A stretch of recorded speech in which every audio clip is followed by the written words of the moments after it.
And now for our feature presentation. This is great because on the back it actually says this film is also known as the I'll Watch It Later podcast. You never heard of that film? And now, on with the show.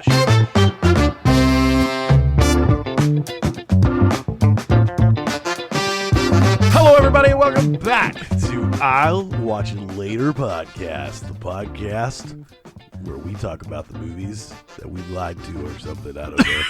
so out of Hold on. And blah, blah, blah, blah. Hello, everybody, welcome back to I'll Watch It Later podcast, the podcast about where we one more take. Hey, this is all staying in. I know it isn't. Hi, everybody. Welcome back to I'll Watch It Later podcast, where we lie to our friends about the movies that we've seen. My name is Jordan, followed by my co-host, best friend, and all-around great guy, show giver, everybody. Scott. the provider, an amazing guy, Aaron. Are you done? All right. Wow, I thought. Hello, everybody, and welcome back to I'll Watch It Later podcast, the movie. God damn it! I nailed it in one, and you had to stop me. Who cares? Wow. Fuck it, we'll do it live. One more time. Do it. Please take this out. No, leave it all in. No, please don't. Burn a memory card. Let's go. And welcome back to I'll Watch It Later podcast, the podcast where we lie about the movies we've seen to impress our friends. I am Aaron, as always, did it? joined by my best friend and co-host Jordan. Hi, everybody. And my other best friend, brother-in-law and producer Scott. hello. All right, and we are back with season 2. We hope you like the snack show. Doesn't matter because we're on the movies. I can't to describe how happy I am to be back here with you guys. We have a movie for you today, but we also got a lot of stuff we got to talk about. I am currently in New Orleans, so You're currently sitting right here talking to us. No, I'm currently as the crows fly, as the raven flies, or as the crow flies. As the clothes fly. I am in. He's fucking Doctor Strange. I'm in New now. Orleans because my father has passed, but don't get all emotional because didn't know him that well. I just have to go down there and make the funeral arrangements because I'm his only living relative. However, it only goes up from here. Yeah. However, Thanks for tuning into this sad show. Yeah. Hey, if you want to send in your regards, I'll Watch It Later podcast on Instagram. If you'd like to send your regards, it's Aaron Williams at Venmo.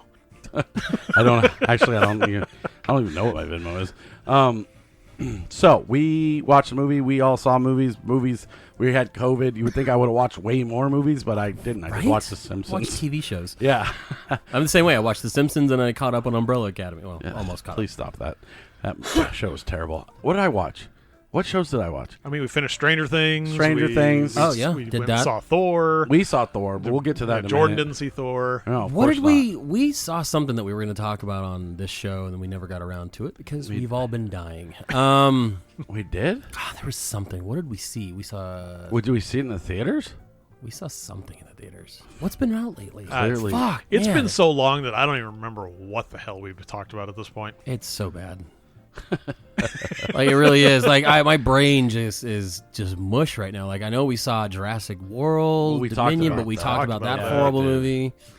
Thor did come out. What else came out? Oh, you saw Lightyear, which I talked about. Lightyear, and you saw something else that I couldn't make because I went alone. That's right, and I got spicy popcorn by myself. I remember that, but what was it? Jesus Christ. Oh, well, Black Phone. Black Phone. That's there it is. Yeah. And okay, so Talk about that. I can talk about Black Phone. We can talk about Thor. We won't ruin it for you. Hey, you could, don't give me any crazy plot points, but you guys can get it. How about we just ruin it like we ruin it for everybody else on the show? Dude, when Thor died, I was fucking. I'm kidding. I'd believe it. Shot right in his naked ass. Yeah. You do Flick too hard. You do get to see his naked ass. I know. And you get to see his giant man wang on my face. I'm just kidding. All right, so yeah, I saw. I watched the Black Phone, Spiderhead. We saw Thor, and I think that's about it. I really cannot believe I didn't watch any movies while I was sick. I watched a few things, but you nothing saw really Lightyear in the theater. I watched Scott Lightyear. Did go see Lightyear after I did that. watch a couple movies. What'd you watch? I watched Father Stew. I almost Wahlberg. watched that. It wasn't bad. I forgot it was out. Or not out, but watchable. It's just a good serviceable movie. It's like one of those kind of redemption. God, how's your mother? Yeah, redemption movies. I watched that movie with Bryan Cranston. Marge and whatever. Yeah, Go Large or whatever. Yeah. I mean, that one's fine. That reminds me of that other one. Barb and Star or something like that. Go to St. Billy, it's like St. it's another one. I mean, it's based off a true story, so it's kind of. I mean, it's fine. It's a good. The other one, Bryan Cranston one. It's a good watch. I mean, it's decent. I mean, it's a movie that people are going to watch and go, that's good. I did watch about half of RRR, that Hindi movie. It's 3 hours. Kind of try to catch that. It's 3 hours long. Like I did not have the energy to watch it all. It is batshit crazy from what I've watched so far. It is. It will somehow find wild. a way onto my watch list at the end of the year, but I have no desire to watch it because everybody's telling me I need to watch it. That's exactly why I fell into it. And it's 3 hours long, and I'm just like, people won't shut the fuck up about it, and I'm just like, nope. I'm doing literally what the show is based off of. I'll watch it later. Yeah, I'll watch it later because you won't shut your mouth about it. So once you shut your mouth about it, then I might check it out. It looks like Bollywood got like a Michael Bay impersonator. I was reading into it, and I guess the two main actors in this Hindi movie are like the Stallone and Schwarzenegger of India or Bollywood movies. So like this is the first time they've gotten together. This is like their Expendables. This is insane. Like it's a crazy looking movie, man. Jordan, I refuse to read the marshmallow thing to find out it's not marshmallow Coke, but I'll read about Hindi fucking RRR till the end of time. Yeah, you got it. But I've been meaning to. I want to catch Brian and Charles to A20. I think it's A24 or Focus Features, where a guy he's kind of depressed and then he builds that robot and it's kind of quirky and whatever. It's on soap. I just haven't gotten around to it. I've seen that. I will bring it to the next show because I definitely been wanting to watch it. Now I have access to it, so I will check that out. But mainly it's just been TV shows. Like I didn't want to think about anything. Like you said, I finished up Stranger Things. Rest in peace. I'm not. Right. Eddie died a hero. I'm not. Spoiler alert. No, I don't care. He dies. Yeah. Plays master. Hey, it's all over fucking everywhere. It's hilarious because I actually just watched before I came over today. Video of him actually playing, like not made up, not in character. I saw an interview that he can actually play. Yeah, and it was actually pretty impressive, and it really makes me actually even more mad that they decided to get a guy with some talent and some real skill and a really likable character and personality, and they said, no, fuck that shit. We want to focus on big head fucking Mike. Well, you know who actually his played big gay the dumb solo? Friend, and I'm over it. What? Because he couldn't play the solo, so they brought in someone to play the solo. And he played it. No. I saw an interview that said he played the riff. The solo he couldn't play. So the close up of the solo is actually Robert Trujillo's son from Metallica. I think I've actually seen Trujillo's son would like sometimes fill in on some of the tours when people were sick or doing something. If only he could play drums. Can he not play drums? I'm just saying he can replace Lars out of there. Oh yeah, dude. If Metallica's listening, Lars, you're the worst. Yeah, I fucking hate you so much. They're listening. I'm one of those weirdos where it's like I'm not into the hype of that show anymore. Where I liked it, I enjoyed parts of it. Some of it was slow. I didn't come away going, that was so great. I was so happy. I'm the same I was way. just like, okay, although great. Eddie is one of the best character arcs that they have thrown in the last couple seasons, and I was so bummed. However, Stranger Things has done two great things. I am seeing that he's not dead, and if you go into the D&D lore, it makes sense. Yeah, because roll some dice. He is so apparently there's a vampire that is Vecna's like right hand. Yeah, it's like something the bloody hand turns or something and kills like him.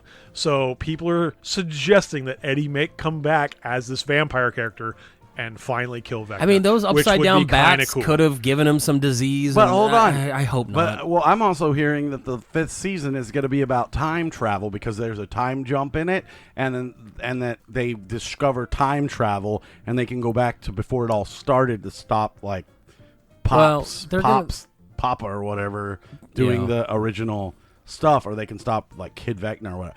I don't know. I have no idea. We'll see. I really don't care. I'm the same as you. I never got the hype of this show. I thought it was an okay show. I don't get people like... First season was good. First season was fine. There was nothing wrong with it. It wasn't like as great as everyone says it was. But I thought the two greatest things about it was Eddie and Steve and Dustin's relationship in I think season 2. Yeah. And then everything else has just been like relaxed. Now, I was having this conversation last night with a couple of people, and for me, when Will says that Mike is the heart of the group, I want to throw my TV out the fucking window. I thought they were gonna like kiss. Yeah. I don't think he's the heart of this group, this story. I think his side quest was dumb. I think the whole Russian shit could have been cut out completely, and it wouldn't have made one difference. They had to get Joyce out of the house. Whatever. Go to Russia. I don't care what you're doing. It's a story about demons and upside downs and bat creatures and Vecna and all this stuff, and that was the most non-plot. Like, I just didn't like any of that. If anyone is going to be the heart of this story, this group, this anything, it's either going to be Steve or Dustin at this point.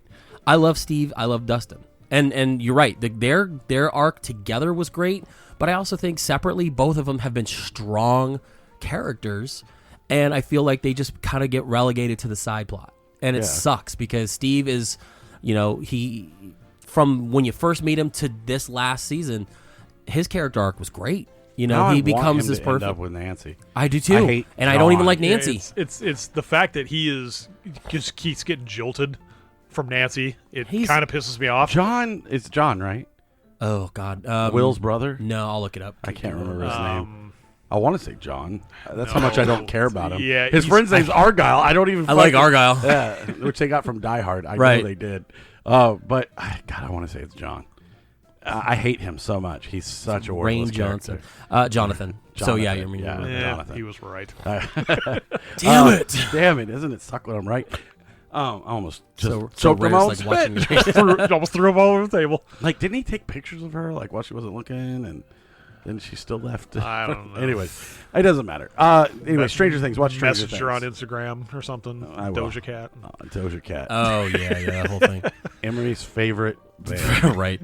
Doja Cat. But yeah, it's okay. Like, I'm glad it's ending. I'm glad they have a finality to it, so they don't just keep stretching stupid storylines on for no reason. It's fine. Season 5's it. Like I said, man, Eddie was the first character that I was like, man, we're legit. Why would you bring in such a good character couldn't kill off and kill them off? I'm like, it just doesn't make sense to me. They should have killed Max. But, commit to killing somebody, and they couldn't even do that. Like, she's dead. They pulled a Buffy the Vampire Slayer, where it's like they killed the Slayer off.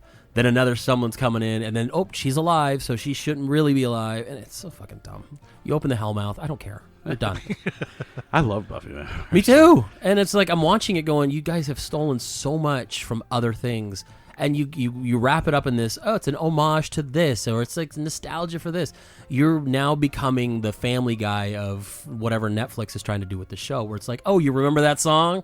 Look how cool it is now. Well, I guess it's I got the whole D&D thing. I didn't realize it was so D&D because apparently I didn't realize Vecna was like a super D&D character, and like it's an actual fucking thing. Yeah. And because it's like there's like that the dude Joe whatever his name that plays D&D that actually pulled off this big thing and stole his hand, and he's like this like super historical guy in D&D world, and it's like a whole thing that I'm finding out now, and I just thought it was like I just thought it was a part of the show, and it's like apparently it's super. No, D&D is like plays a big part, and I guess there's like even points to it like rolling the dice and stuff like that have affected the show. I don't know, but I know that D20 didn't exist in 1986, but whatever. Anyway, so. We all went to Comic-Con Horror Fest yesterday. Was that Mad Monster Party? Mad Monster Party. That was fun. I met Neve Campbell. She gave me a big ass hug. She did. It was awesome. I'm actually kind of jealous of that picture. I'm like, man, dude, starting a life. I have seen everybody's picture with Neve Campbell, and they have all been normal. She looks like she is just okay to be there. Like, she's kind of smiling, but she definitely looks more pissed off in a lot of these pictures. In your picture, I thought you guys were starting a life. Yeah. I'm not even kidding. She was actually super nice, though, when we got up there. She was super fucking nice. Yeah, we don't want to come across it like Neve Campbell was a total cunt when we met her. No. It was like, she actually was super nice. My point is, I'm in a group that has the Mad Monster Party, and everybody took a picture with her, and she's smiling, and she's fine, but she's just doing it straight up. Side by side. Or maybe their arm is here. Yeah, it looked like Aaron was like her long lost cousin. Fred, She was in your shirt. It just, that's how close you guys were. To be fair, he did ask her because yes, I did, because it was the same photo that he got with Matthew Lillard. Right. And he was like, "Hey, can we do this?" And she's like, "Absolutely." Yeah, which was like, funny. I'm not gonna let that bastard upstage me. Because her handler was like, Nope.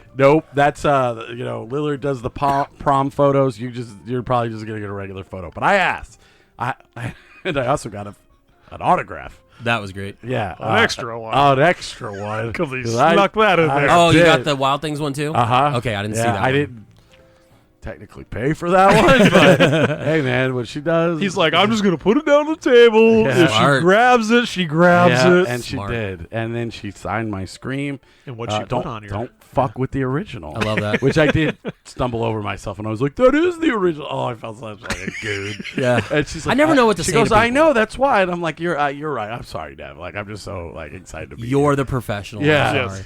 I've actually had moments like that. I went to Phoenix Comic-Con a couple years back, and Cary Elwes was there. And his booth was like, you have the autograph row and all this stuff, and everyone's out and about, and you can see everybody. But he was kind of behind this curtain, and it made it seem like, oh, he's a diva. He doesn't want to be seen. No one wants to take pictures of him out from the outside. And it's the same situation where the handler was out at the front of the line and just giving the riot act, like making it seem like this guy, don't look him in the eye. You call him sir. Don't fucking talk to him. And I was nervous. I'm like, what's going on? He couldn't have been nicer. Like, he was hugging people, he was kissing babies. It was like he was trying to become president or something. And he was the nicest person in the world. And I feel like the people that handle some of these people are trying their best to mitigate some of the crazy, but they just come across as assholes. This wasn't even her handler, because she had two bodyguards. One of the people from the Mad Monster Party, but they collect the money, they write the things down. Yeah. She said that she because she was personalized. Remember the girl that was with Lillard last year that took the money? Yes, same girl, exact. Oh, same really? Girl. Yeah, I even said it must be someone that like does an PR agency, for like Mad Monster or something like that. Yeah, because she said, "Oh, these are my guys," is what she said. Like, this is who I handle. I was like, oh, okay. But it kind of makes you feel bad for everybody else that was around Neve Campbell, because she blew the place out. People were there for her. Yeah. You had to the left. You had Nick Castle. What's his name? Yeah, Nick Castle. Nick Castle, the original, right around there. Figure. E.G. Daly got a shit ton of people too, though. I've seen. I saw her. Well, and then Kane Hodder to the right, Trejo. you had Danny Trejo, who also had a lot of people. 2'2". Oh my God! I didn't so realize he was obsessed so with short. the fact that he's 5'6". Dude, it blew me away how short he was. I said the same thing. I didn't realize how short he really was. Yeah, and then to get a hug and then to the left, you had like the Revenge of the Nerds guys. So you had Robert Carradine, and then you had the Asian guy, and then the guy who played who was also Ogre. Donatello in or not right. Donatello, that was Leonardo in the original. And then you had the guy that was like the Ogre. Nerds, Yeah, Ogre. And there was nobody at their tables. Like, I felt there bad. was Carradine at one point looked like he was bored. Yeah, I think he was playing like Candy Crush. Yeah, they were just sitting there, and I'm like, hey, whatever, man. They're just collecting a check. They don't care.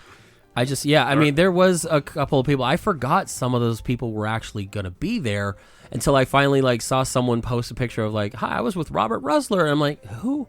Oh, that's right. It was the guy from Nightmare on Elm Street 2 and Weird Science. And I forgot he was there because everybody, you're right, was clumped around getting to Neve Campbell. Yeah, the line was ridiculous. She was the draw. But it's so insane. But it's so crazy to me, and I will never get over this, how approachable and nice she was. Because even when I walked up to her, to take the picture, I was like, she's probably just gonna go for a regular one. She's like, all right, how do we do this? And then she's like, I'm just gonna hug you. I was like, okay. And nobody else did that. I think a lot of people could have had a lot of fun if they would have just talked to her like a normal human being. I think a lot of these people want to be treated like a normal human being. It's hard because, and for lack of a better word, you hear horror stories about how some of these interactions go with celebrities and, these figures. Some of them are, not doing anything anymore, so this is their bread and butter, so maybe they're more personal because they know that if they get that reputation, no one's going to talk to them. I've heard horror stories about Kane Hodder, and apparently everyone loves the guy. I've heard horror stories about him, too, and I refuse to pay his I didn't want prices. To. Yeah. I won't ever pay But his prices. I went up and I was geeking out my own personal thing. It's never come up, but I love Halloween. So we didn't know that. The opportunity to meet Nick Castle and have him sign something was really cool. Nick Castle. Oh, he's the original Shape. He helped write Escape from New York. He directed. I like Nick Castle. No. No, Rian Johnson. Whatever. You said Nick Castle. Nick Castle. Meat I'm popcorn. dying. And he was the nicest guy. He loved the book that I had. He forgot he did the foreword to it. He was like, what, I haven't even seen this. Maybe I need a copy. I'm like, I'll try to get you a copy. Whatever. That was great. And then I brought Emery with me, and she's like, I can't watch these movies. I'm too young. And then they started talking because he's got a 10-year-old granddaughter. I'm like, this is my moment. Get the fuck out of here. And pushes her hand on face. She'll never care. But yeah, she won't care. She's in the picture. She's taking like, up my time, child. But you know what I mean? Like they're a lot more approachable than I think I give them credit for. I get nervous and I never know what to say. Like, what am I supposed to talk to these people was getting a little nervous around Nev. I think I was shaking. Well, I think at an event like this, they have to be because they're there for meet and greets. Yeah. Now, if you were to run into her, like, on the street and probably bother her, she'd probably come across and be like, hey, don't bother me. I would think so, but I have seen plenty of stories, and even for my brief moment, like, she's walking out and about, and she's got her handle, and she did have, like, this dorky-looking security dude with her. And, like, I waved to her, and I said, hey, as I was walking out, and she waved to me and smiled, and she was real nice. And from what I hear, she did that with tons of people. Yeah, in fact, I there heard was a woman in the restroom. bathroom. Yeah, I read the same story.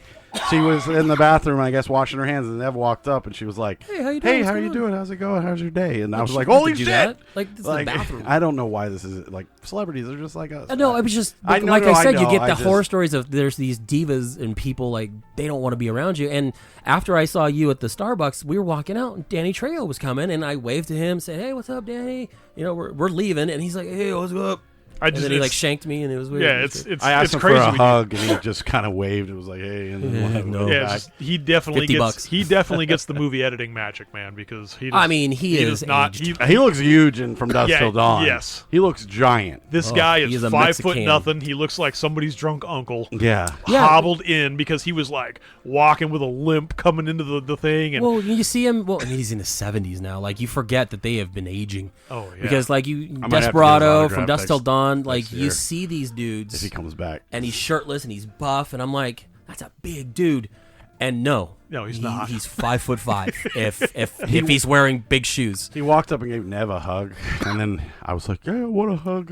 He just was like, hey guys, how are you? And then fuck you, hey, I'm in Spy Kids. He walked back to his little like table, and everybody was cheering. You could hear him. Which is really funny because we went home, and I like to just put on like cooking shows when I'm like eating dinner and stuff like that.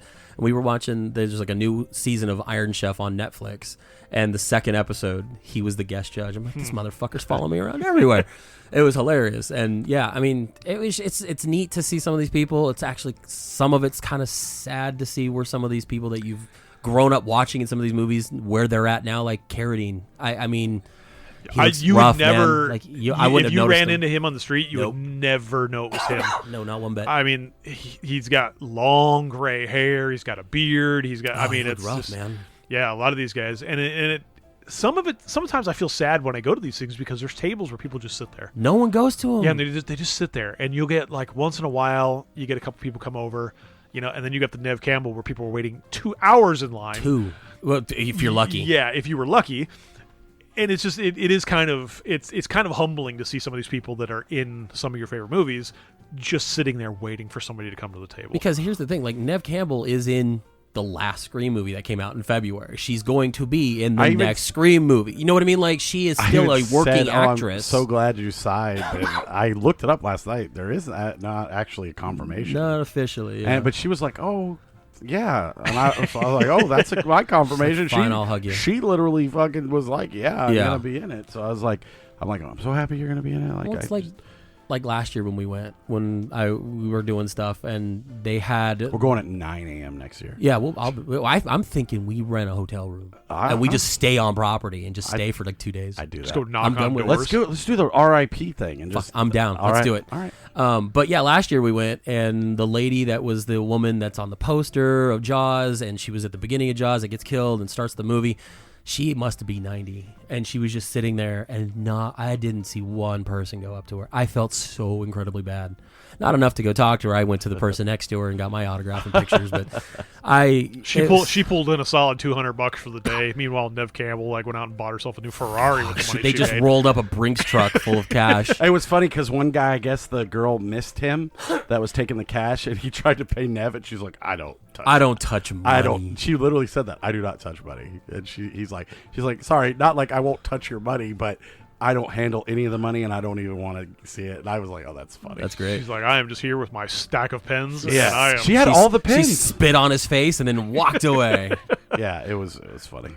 Yeah, but it was fun, and I do super appreciate you getting the tickets. Like, of course, that's what I'm here for. I like spending time with you guys. You know, I'm surprised he hasn't brought it up sooner. I'm just saying, no, I actually don't mind that. No, and it's like I do appreciate that kind of stuff. I know you get the stuff kind of for free, and we do these things, and there's but a surcharge. It's like $15. It doesn't not a big deal. Well, I'm just saying, like it is cool to be able to do that. And I like that this has become like our thing, like going 2 years in a row. It's great. I want to go next year. I'm not gonna do crazy next year. Like if there's somebody I really want, like Nev or something like that, I'm going to start saving up because there was a lot more I wanted to get the photo that I just didn't do. There was a Nick Castle Q&A today that I would have loved to have gone to. So I still press that, man. We do a show.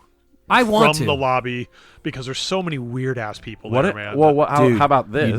Yeah. I'll just contact Mad Monster next year and just say, hey, can we do it? It's probably going to cost us something. Hey, can we get a vendor table and just sit there and do stuff? But if we just do 3, divide it by 3, we could probably I saw plenty of plugs out in the hotel lobby, man. We could literally just set up a table. I'm telling you, we'll make stickers everywhere. We'll get all our shit out there. We get if Nev, like, not saying Nev Campbell's going to be there, but like say Jamie Kennedy comes back, we'll be like, hey man, how much to get you to come do our show first? He's like $5 million. Wow. We need 10 minutes of your time.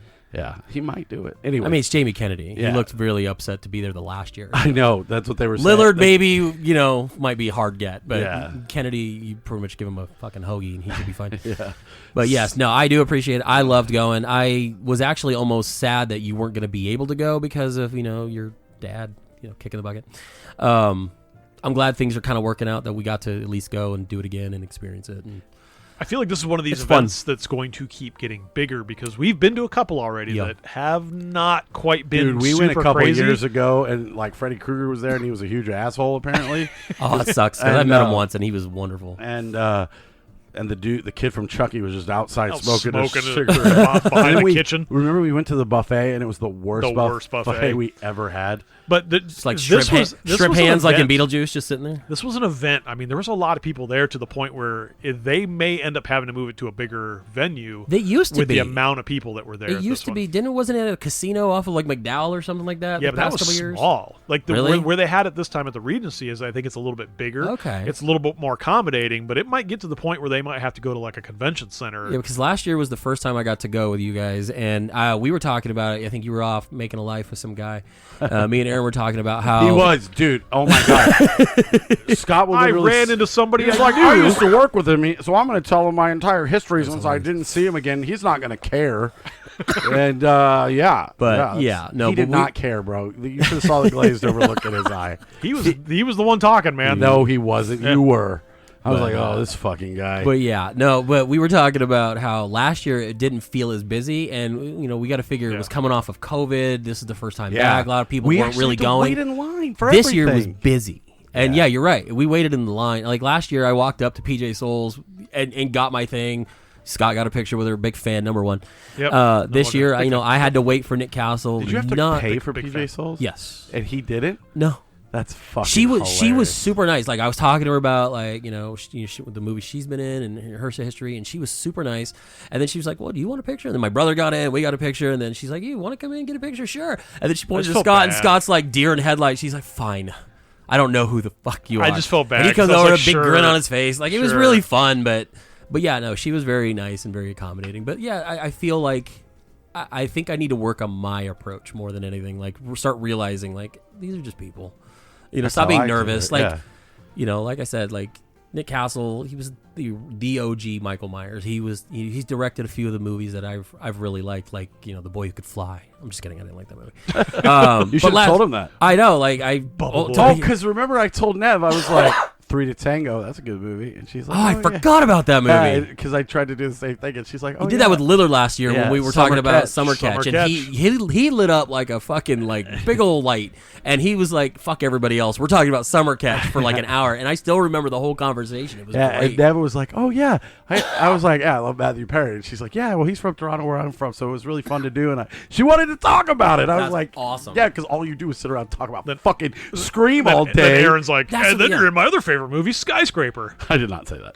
Yeah, because you're right. People get pigeonholed into these roles, and yeah, everyone was just there for Sidney Prescott. Like everyone in Scream mask, everyone was like posed with a knife, and it's like when you bring up that obscure thing that no one ever talks to them about. And that's what I try to do every year. I wish I could stand by the table though, and like you were saying, calculate how many people was like, "Hello, Sydney." Yeah, I know, right? Yeah, I guarantee that got old after like the first hour. Oh, I'm sure. That's why I specifically was like, I'm going to ask you about a movie that you've never seen. Okay, bye. Have a good day. Have a great life. Hope you find your dad. Rest in peace, James Gunn. My dog's probably out there. Just get run. You. He attacks her. It will be okay. Go to the bathroom. Just go to the He's just a dog. Stiff arm him. Oh, now you're screwed. You better run. Run to the bathroom. You can get there faster than he can get you. Run. Stop smelling like bacon. Keep all this in. Yeah, keep it in. It's like the whole beginning of the show and then this. This is great. Anyways. Just the dog barking. Yeah. We're professionals. That's the one thing about having the studio also where people live. Yeah. Well, we're not rich yet. You guys can fix that. All right. So I got a chance to see The Black Phone, horror film from 2022, directed by Scott Dickerson. Now, don't hold back. I don't mind you ruining stuff. Well, I'm not going to ruin a ton because I would like you guys to watch it one day. And if I ruin it for you, you're not going to feel inclined to watch it. Is it a good movie? Absolutely. Is it this masterpiece everyone's saying it is? No. And the reason, and that's why I'm not going to ruin anything for you guys, because shocker, the internet's saying it's a masterpiece horror movie. Of course. And I like Scott Dickerson. I think he's made some amazing films. Sinister is one of my favorite scary movies of all time. I think it's listed as like one of the scariest. Dude, I remember physically scary and scientifically scary movies. Dude, I saw that in the theaters by myself, by my fucking self. I would love to watch that. And I was like this the whole time. Because every horror movie that's come out, you've actually asked me, can you go with me? I'm a big chicken. Yeah. I can't do this alone. Next time all you got to do is just take your box of candy, and when it starts getting really tense, start shaking.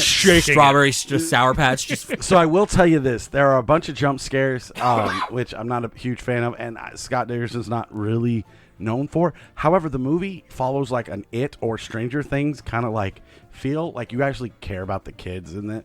So it doesn't just give you like...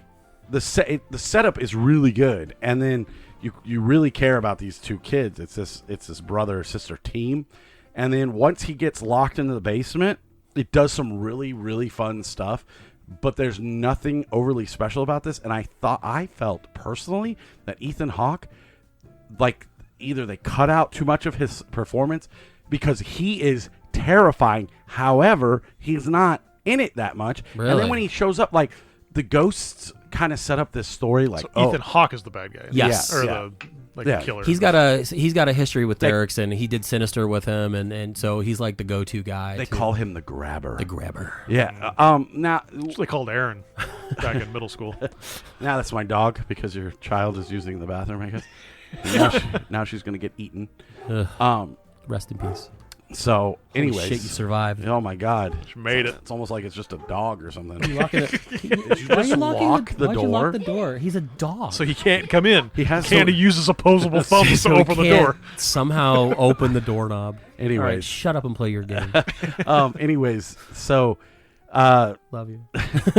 I feel like like I said, the ghost set up this like he likes to play this game called like Naughty Boy, and this is what you have to do. So it is like Aaron in middle school. And I don't know if I can watch this movie. But you never get to see any of that play out. There's only one scene, and you kind of feel like it's almost too rushed.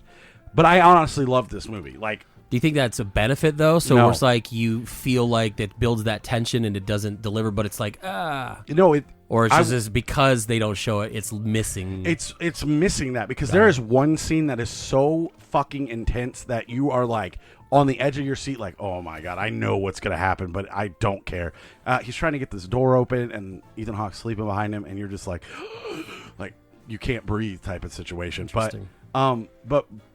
you never get to see Ethan Hawke like super evil. It's all just implied evil. It's implied. It's all implied. You never get to see until the end when he does some crazy shit, but by then it's too late. So I recommend this, like especially if you like Dickerson and that kind of directing, if you like the It movies or like the It kind of storyline.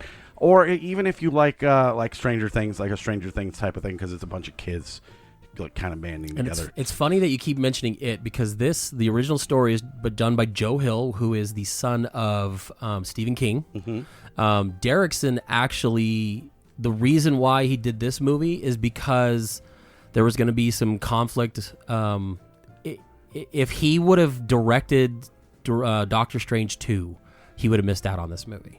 So that's why he dropped from Multiverse of Madness and why Sam Raimi got the job, and he came to do this movie. So Derrickson came to do this over. Done it afterwards? No, there was a studio thing they needed to make it. So he dropped creative differences, whatever, because of the schedule, and he came to do this. No, because it's not going to make as much money, no, but it's more of his wheelhouse. Multiverse of Madness is good, but I don't think it's like over the greatest movie ever, right? But okay, well, I mean, I saw that. We saw Thor. Go see Thor. I don't know what the internet's doing. It's a fun movie. It's like there's some weird stuff. It's definitely got a different vibe than a normal Marvel movie, but it's a fun movie. It's very 80s. It's very colorful. It's got the music. The same way that Ragnarok is a love letter to Zeppelin. This is a huge love letter to Guns N' Roses. That's like, if you like Guns N' Roses, you're gonna like this movie.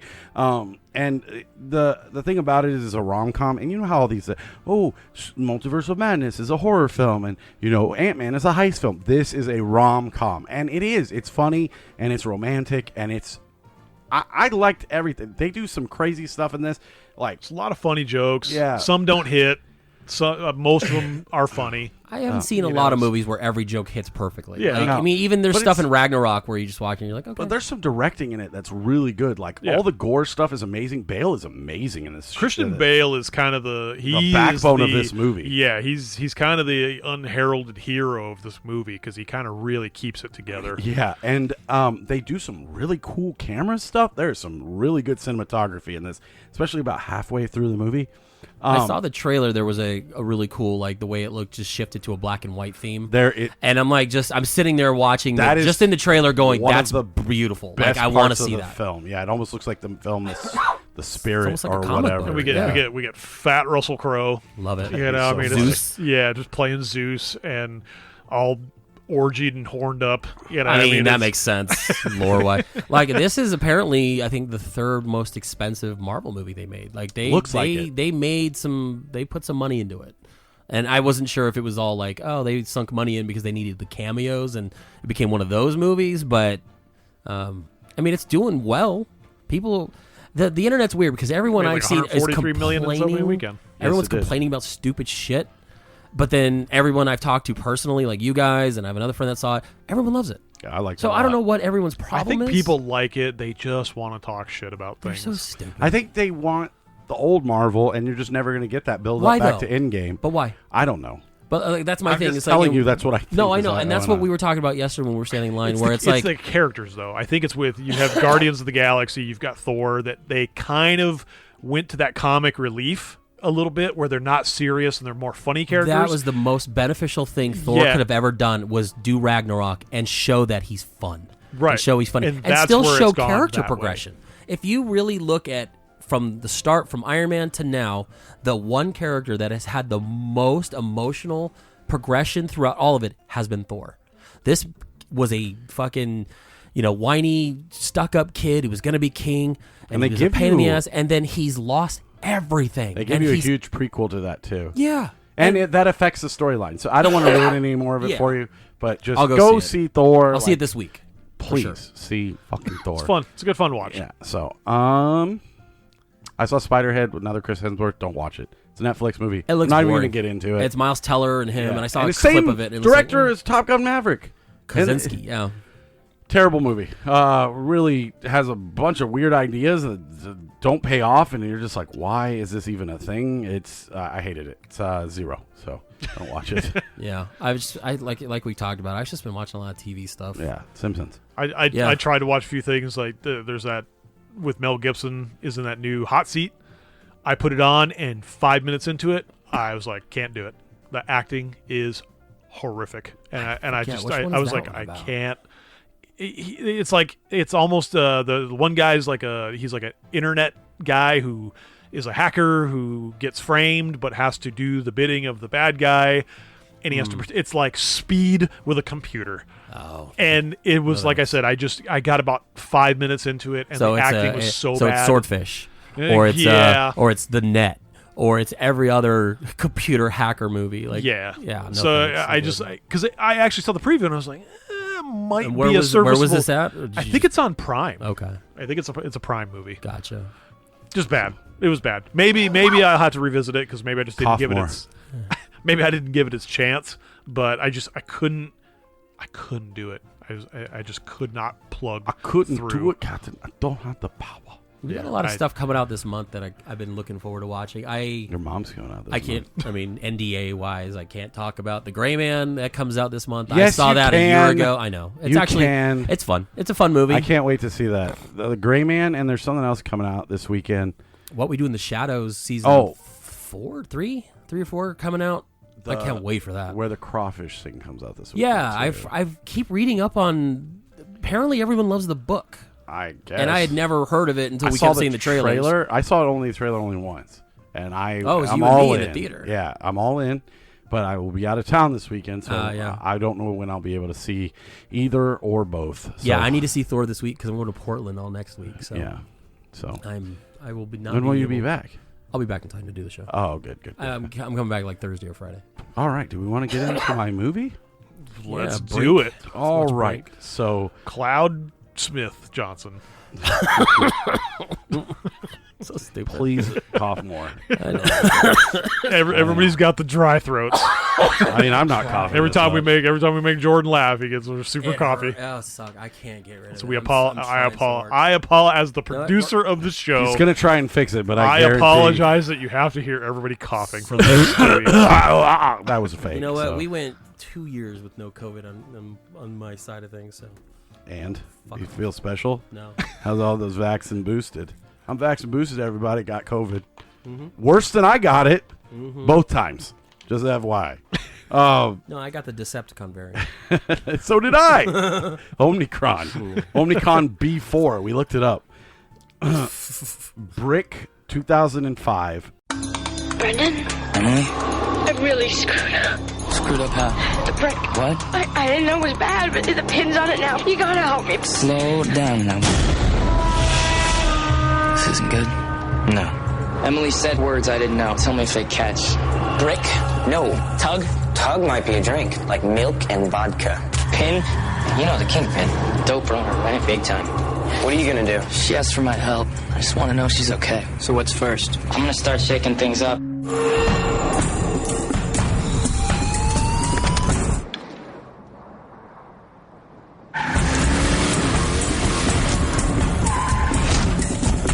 So you didn't know this boy? No, sir. Never seen him. And he just hit you? They asked for my lunch money first. Good thing I brown bagged it. You're coming into a certain situation. It's twisted. I'm looking for Emily. You left her. Yeah, I did. You better be sure you want to know what you want to know. Complicated. Everyone's got their thing. In the upper crust, the Shady D's, they've got symbols so they can tell each other that word getting around. Coffee and pie. Coffee and pie? Oh, my. Keep up with me now.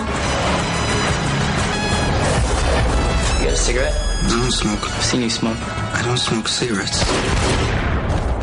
I thought we had orange juice. I'm sorry. Water's fine, ma'am. Thanks. Oh, wait a minute. We have apple juice. It's country style.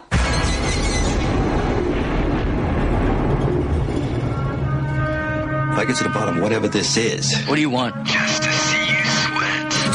It gets too hot. You got a discipline issue with me? Write me up or suspend me. I see that you're trying to help her. And I don't know anybody who would do that for me. You are dangerous. I set out to know, put her on the spot. And put her in front of the gun. There's not much chance of coming out clean.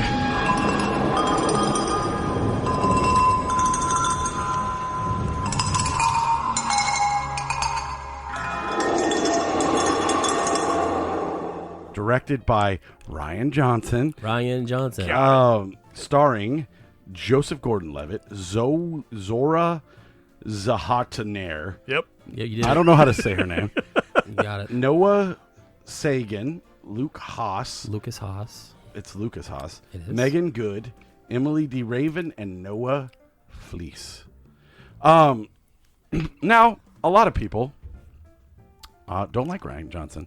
However, I saw a bunch of Rian Johnson in this film. Like, if you go and watch Knives Out and you go back and watch this, you're like, this is a total Rian Johnson film.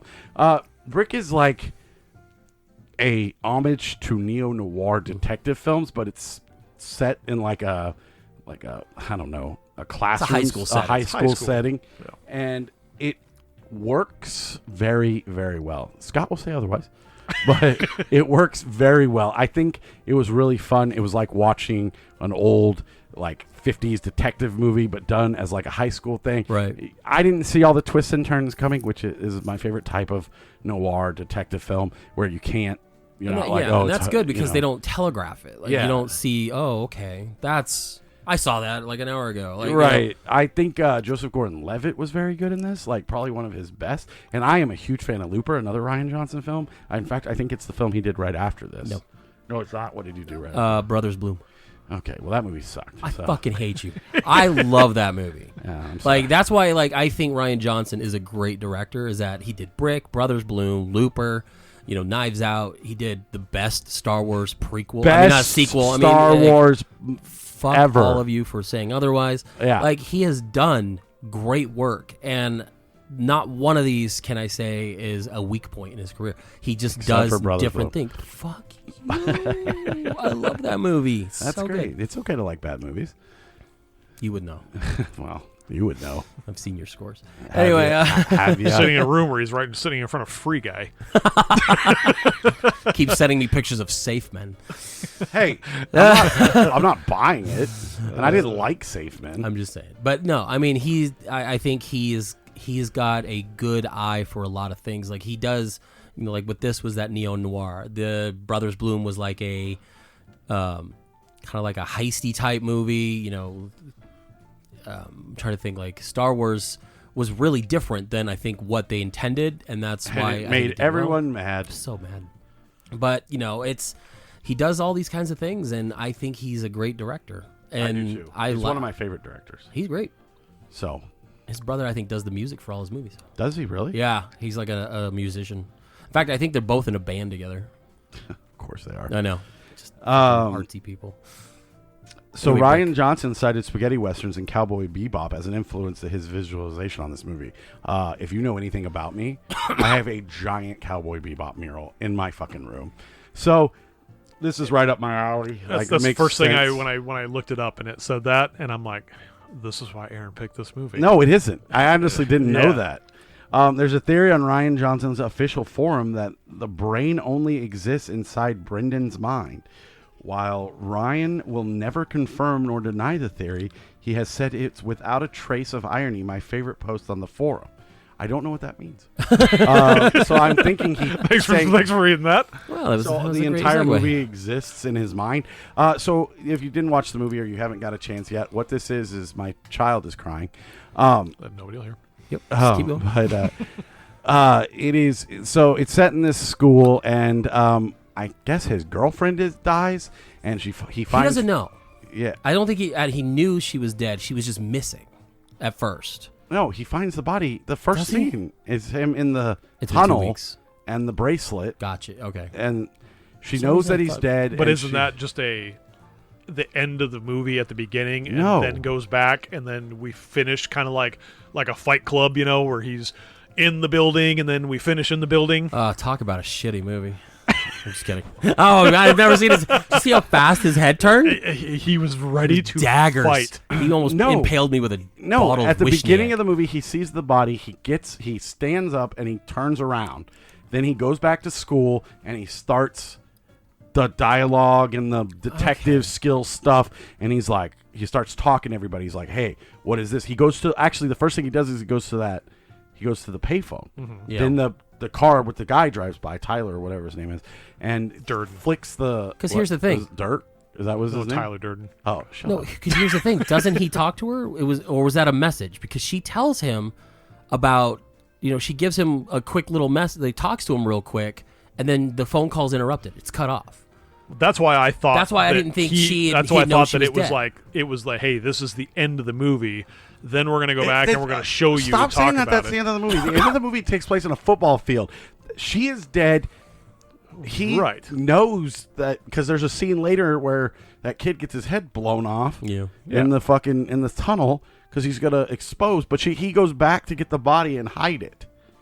Remember? Yeah, I just thought it just seemed like it was so much that she was just still there. So I kind of thought that it was more, to me it seemed like it was like, oh, I find this, now I'm going to go back and do the stuff, and then we pick right back up where, he was back at the... Maybe you're right. I honestly don't know. I think the honest truth, and I'm not saying you're the right or wrong, I thought that the whole impetus for him to do this was to find her. Because he got on the phone with her... And she told him about what was the bad guy's name? She said, I think Pin, and then something else. And basically, then he finds out later those were people, not just random words. And then that's what leads him onto the other stuff. And not Brick. So you know what I mean? It's like I think his story starts off as he's trying to find her. The first scene is him in the tunnel looking at her body.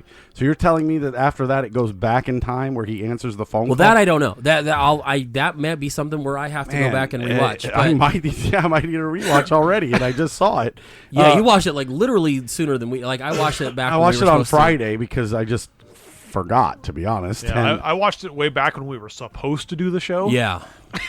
Who cares? So it's been a few weeks since I've actually seen. Who gives a shit? Who gives a fuck? Well, I'm just saying for context of people listening. Just fucking with you. So, anyways, he's being hostile, right? I like the, and then he gets he gets beat up a lot in this fucking movie, and then keeps getting back up, and then he gets put in the back of that car, and he goes to the house, and then the house has that weird nerdy kid with the fucking the duck thing, and then his mom with cornflakes. He's like, apple juice will be fine, which I thought was a hilarious scene. It reminded me of like Mom the Meatloaf. That's what I was waiting for him to scream. Mom the Meatloaf. And then this wasn't a comedy. No, it wasn't. It wasn't a fucking comedy. I'm kidding. Okay, it was a thriller. Yeah, don't say funny. Don't say I find it funny. Well, that's because it's not funny. Because there's it's not a comedy. Okay, so Brendan discovers a note. He receives a call from his ex-girlfriend Emily. Right. She's begging for help. She's mentioning the bad brick, the pin, Tug, and he didn't know. And then she hangs up because she's afraid a black Mustang is following her. Right. And then which is eventually, you find out, is owned by one of the... Right. Tug or something like that. I thought it was Tyler. Rub and Tug. The two henchmen. Maybe it was Pin or Doty. But I think that's the whole point. Like, he gets that call, he doesn't know what's going on, she's missing, and then he's got to go find her. And that's what leads him to asking around and meeting the other characters. Okay. I don't know. I should watch this movie, like you guys should. I watched it. That's what I'm saying. Like, when you say that he's looking at her dead body at the beginning, it confused me. I'm like, I don't remember that part. But that is what happens. Right. I'm sure. That's the first scene in the again, film. not saying that you're wrong. I don't know why that didn't register, or I don't know why I'm not thinking of it. You got to watch the movies, Jordan. Oh, okay. Yeah, I should probably do that. That's part of the show. Yeah, I bet.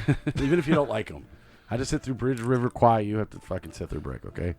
Yeah. Hour and 50 minutes. Felt like forever.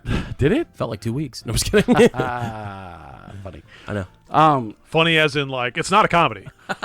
Nothing I do is comedic. Did I ever say that? Is that why you guys keep bringing it up? No, there was an episode where we were talking about a black comedy, and I think it was either someone mentioned vinegar 5,000 times or someone... Because every time I say, I find it funny... Aaron's like, it's not a comedy. And I'm like, but I didn't say it was a comedy. I just said I find it funny as in ironically. What did you guys think of the movie?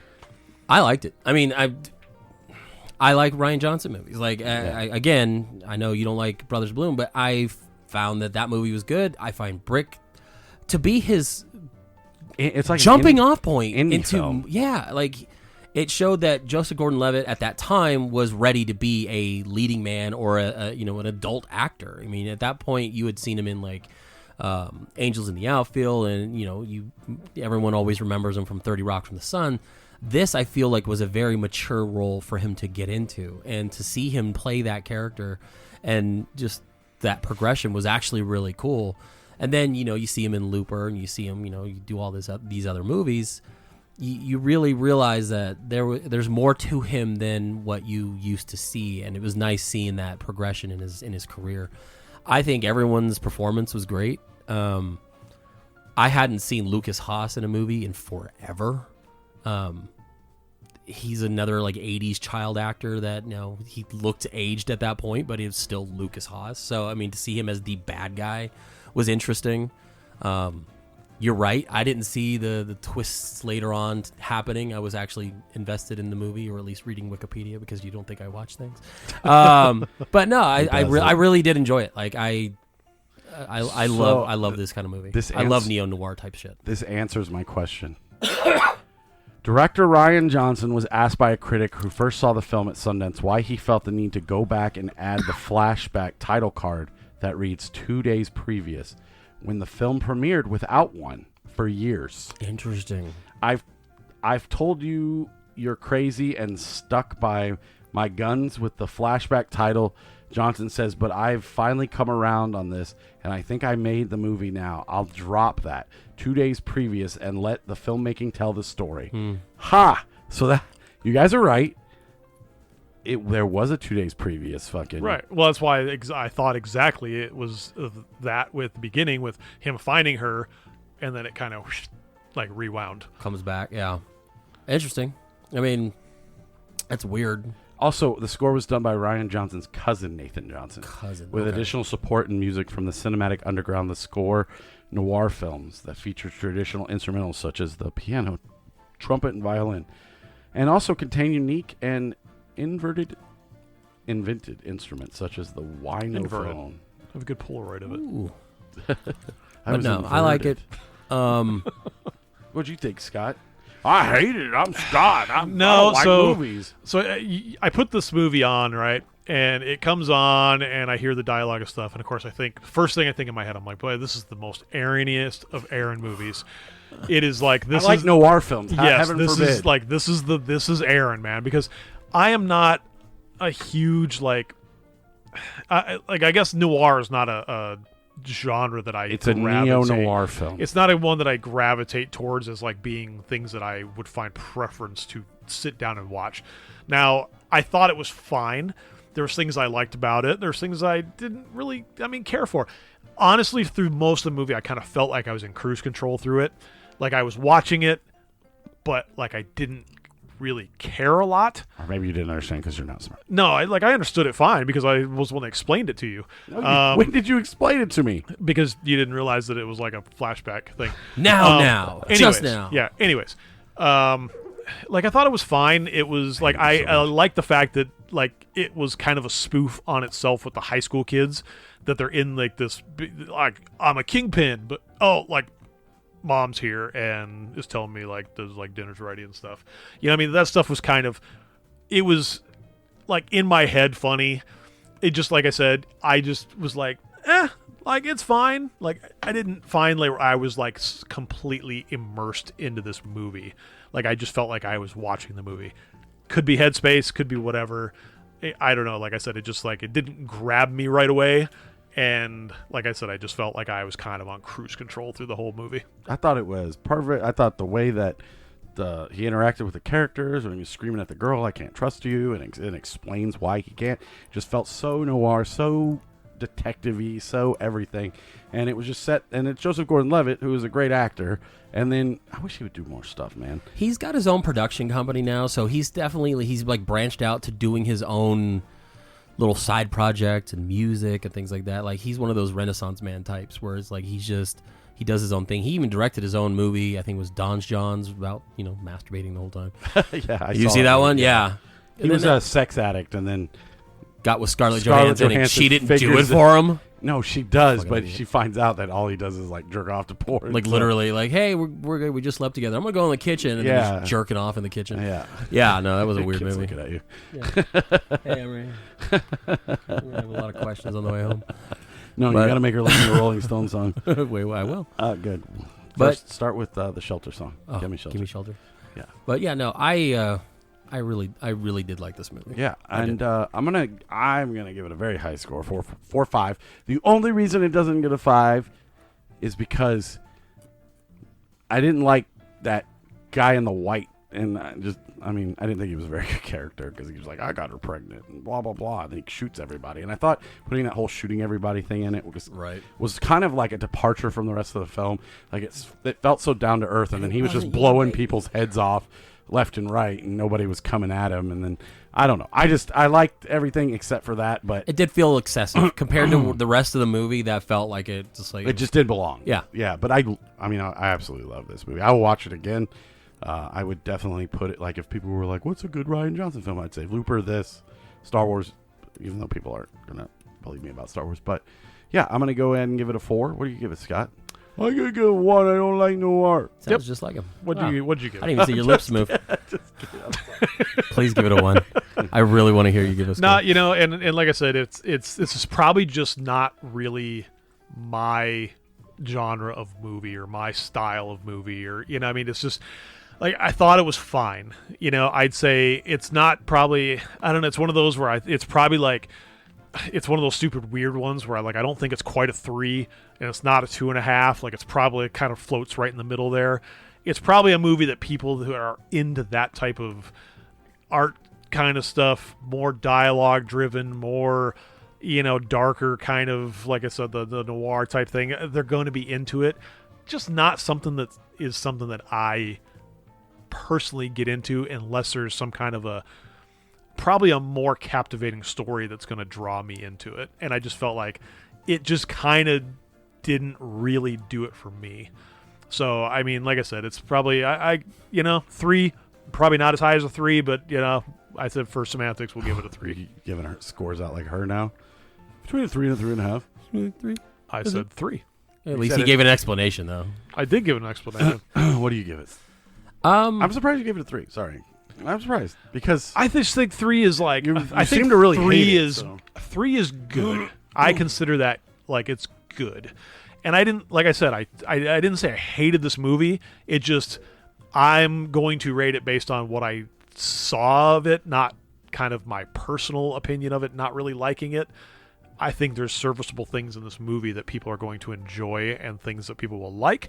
It just wasn't for me personally. I think that throughout this year that we've been almost doing this, Scott has grown a bit where he can recognize something good, but also recognize that maybe it's not his genre. Well, I just wanted to explain. So, like, for him to rate it high enough to be, a respectable score without it saying, well, I didn't like it, so fuck it, it's a 1. Yeah, it's a 1. No, you can see merit in it. You could see, it told a story. It was a good story, but it's just not your type of movie. And, I get that. And maybe it had to do with, like, because I'm just not a big guy on the anime.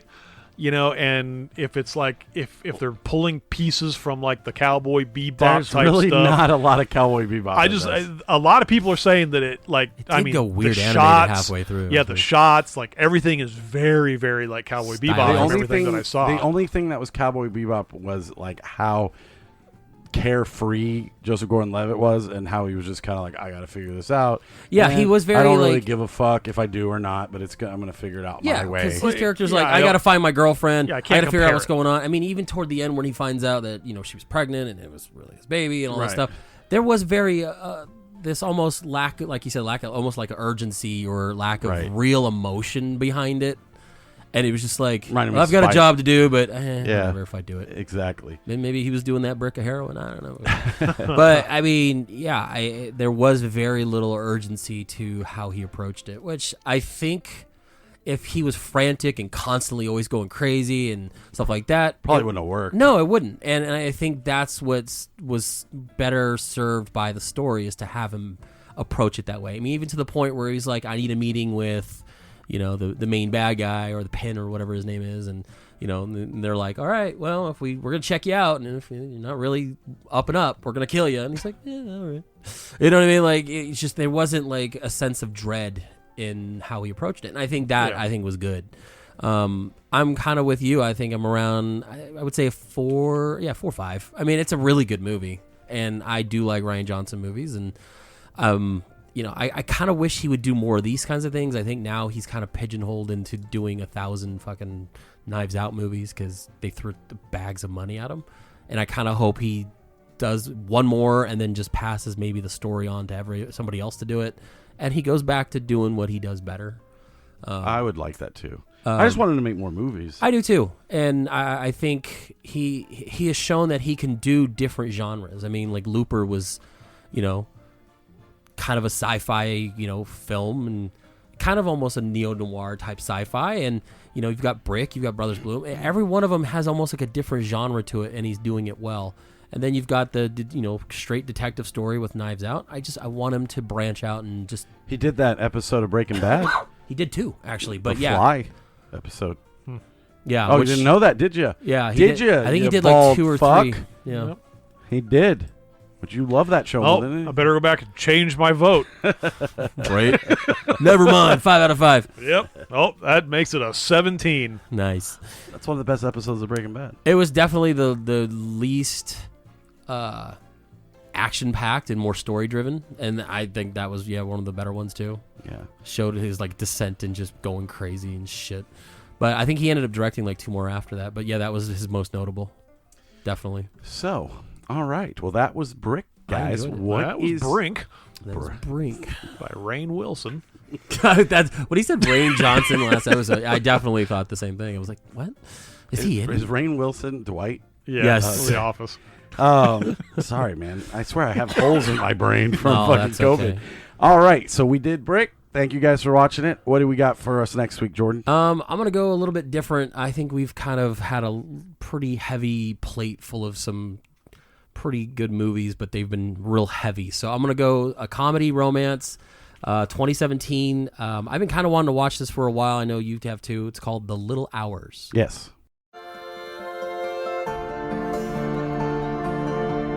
Hi, Dad. Hi, sweetheart. I know how eager you are to be married, but maybe that's not your calling. What's going on with Sister Alessandra? Probably daydreaming about some guy that's going to magically come and take her away from here. Did he just smile at you? I don't know. Why is he smiling? Who is that? I don't know. Sister Ginevra, Sister Fernanda, Sister Alessandra, Sister Maria. These are your sins. Bling, bling, bitch, do my own thing, bitch. Abusive language. They spit on me, they called me a Jew. Lustfulness. Homosexuality. This is too tight. Did you roll your eyes? You were rolling your eyes. Wake up, little bitches, let me show you how to live. Bless me, Father, for I've sinned. I have slept with another man's wife. One of you sluts thinks he's quite the jester. Preaching to you little bitches, did you hear what I said? These girls can be tough. I'm not gonna lie, they can be very tough. What is this shit? This is a turnip. That's not a turnip, it's shit! They physically have attacked people. You know who my father is? Yeah, you can talk to us, you ain't world. So respect my business. Bling, bling, bitch, do my own thing, bitch. Is it true that you've never been touched by a man? No, never. It's the greatest pleasure on earth. Looking out for my mama and my day one bitches. It's a mortal sin. We wouldn't get into heaven. Yeah, then you probably shouldn't do it. Am I thought for loving Ciroc? What is wrong with her? She is on drugs! All my hot girls with me, and we dance around and bounce those titties. It's the longest list I've ever had. Apostasy, abusive language, heresy, revelings, eating blood. Do you think I've ever written down eating blood before? Where am I? Bling, bling, bitch, do my own thing, bitch. What do you have to say about that, Scott? No clue. You're like, I hate everything. Well, who's in it?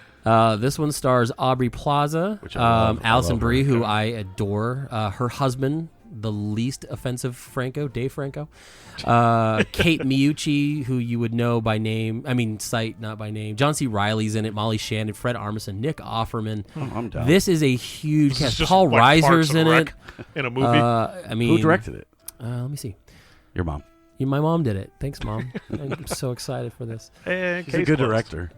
I mean, she's done this. I don't know. The director is Jeff Baena. I don't know. Oh, that's fine. I know Vinegar Syndrome just put a really nice release of this, but you can find it online. So, yeah, I believe it is streaming on Amazon Prime, so there's no really crazy searching for it. It is actually out there. It's rated R for graphic nudity, sexual content, and language, which gets Scott's vote almost immediately. He'll be like, it's a noir. I can't wait it's to a see comedy. Nick Offerman nude. Definitely watch the trailer. Like it's almost looks like just crazy silly to be silly. Fred Armisen I think he plays a priest, and it's hilarious. And he goes, the storyline basically is like on the run from a battle-seasoned Lord Bruno for sleeping with his wife, the handsome and willing servant Masetto flees to the safety of the woods during the warm and peaceful summer of 1347. Sounds like satire, to be honest. But he basically tries to hide out in a church, and all these nuns are horned up and sex, and crazy. Hell yeah. It looks fucking hilarious, and I've been wanting to watch it for a while, and this is a great excuse to finally sit down and give a watch. So cool. Little Hours. Alrighty, everybody. So we will see you back here next week with Little Hours, and then Scott's Pick, and then Foreign Snacks. As always, I'm Aaron. I'm Jordan. And Scott. Big gulps, huh? Well, see you later.